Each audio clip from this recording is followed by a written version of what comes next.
Whoa, that's quick. I'm live. How's it going? I'm just driving for a few minutes. Figured I'd talk about something. You know it. The mystery. I'm just getting through this intersection quick. I have a trailer full of trash. If you can see it behind me. And the back of my truck's full of trash too. Or it's all steel, burnt steel. So, I did a Facebook video yesterday about Hebrews 11, 8 through 10, and I'm not even going to try to quote it, but it's Abraham by faith. He was in search of a world that had foundations, and its builder and maker was God. And so to me it's like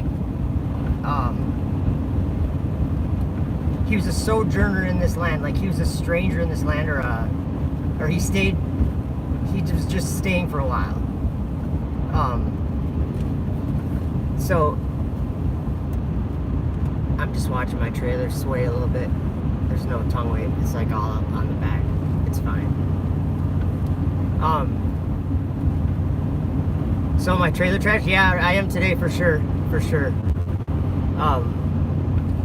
Yeah, man. Cleaning up a burnt down building is just crazy. I mean, you can throw it all away, but in a shop, all the tooling, and there's so much stuff that didn't get destroyed because it's just metal or steel or whatever, to go through it all and to get rid of it. I am in Minnesota. I'm in Minnesota. I just had to reconnect, so I don't know how that, if you guys can hear much of that or whatever. I don't know why. I'm on a pretty main road, and not even 25 miles, like 20 miles from downtown Minneapolis. So you'd think I'd be able to get some kind of service, but whatever. Okay, Paul, the Apostle Paul,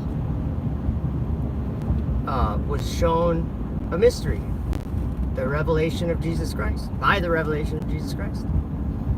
And what I believe is that he was shown, and now, I mean, I can tell this now, but I wouldn't have been able to know this before.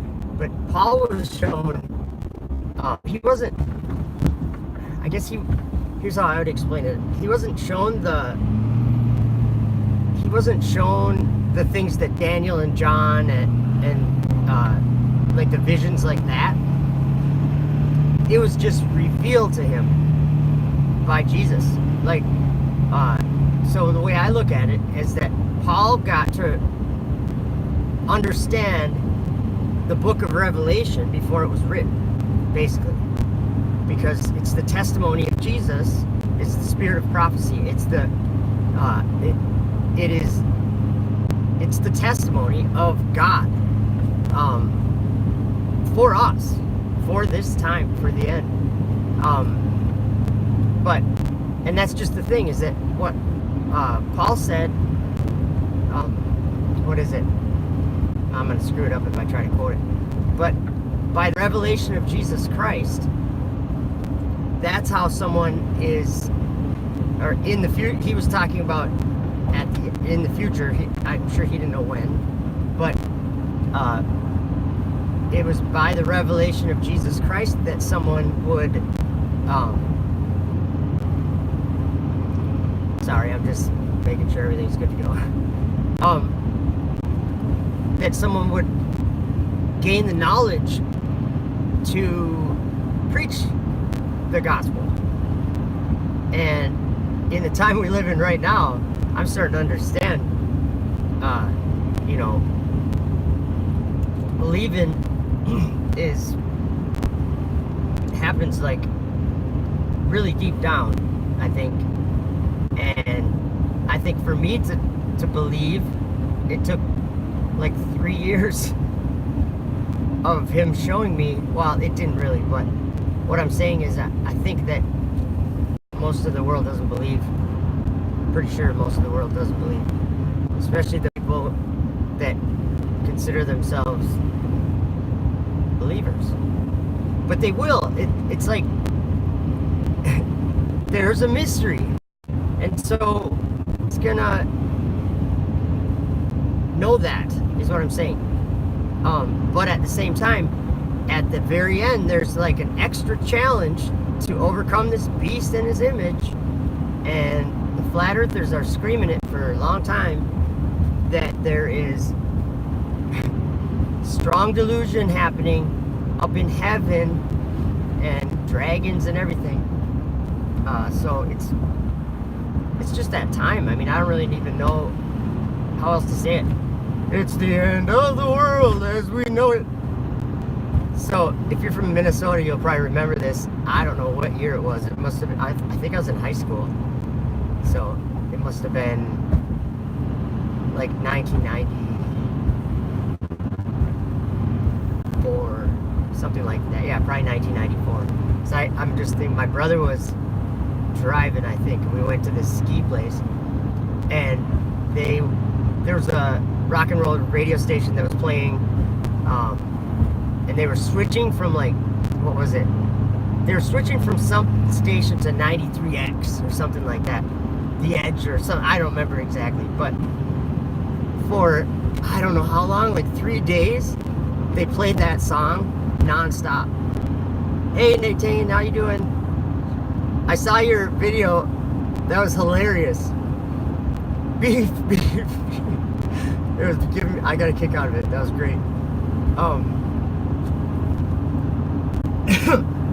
But yeah, Paul was shown that mystery, you guys, and we're being shown it right now. And I'm driving to the dump, to the steel yard, to get rid of some steel, and I'm testifying that I understand what the sin of the world is. And you know, when Jesus was here and he said the world hates him or hateth him because he testifies that their deeds are wicked. And that's exactly what the flat earthers are doing, but most of them don't even know it. Like, a lot of them don't even know it. And but that doesn't matter. It doesn't matter. It's still being shown to the world, or it's being preached in the world. And it needs to, because the world has been, you guys, the Satan's, okay, oh, there's so many things I'd like to talk about. There's no World War III coming. There's none of this stuff. Like, what I'm getting at is, there's no alien invasion coming. There's no, all this stuff is spiritual stuff, and in the book of Revelation and the book of Daniel, and basically all the prophets were talking about this thing. This, like when it says, let the nation, or this was Zechariah maybe, or maybe I'm wrong, I can't remember. Let the nation be gathered together, let the people be assembled. Oh, okay, I'm thinking of, that was Isaiah, but I'm thinking of when in Zechariah 12, when it says that, anyway, they're all gathered again, and in 2nd Esdras, chapter 13, go read that chapter, 2nd Esdras 13, that is going on. They're filled with fear, and because they're believing a lie that's so clear, and it was just hidden from all of us. So we've had 3 years to, like, let this sink in, that, wow, that's how powerful the spiritual realm can be over us. Basically, Satan is ruler of this world. But I'm coming around the corner to get into the steel yard, and it's hectic when you pull in here, so I gotta fly. But I think I'll hop back on when I get done. All right.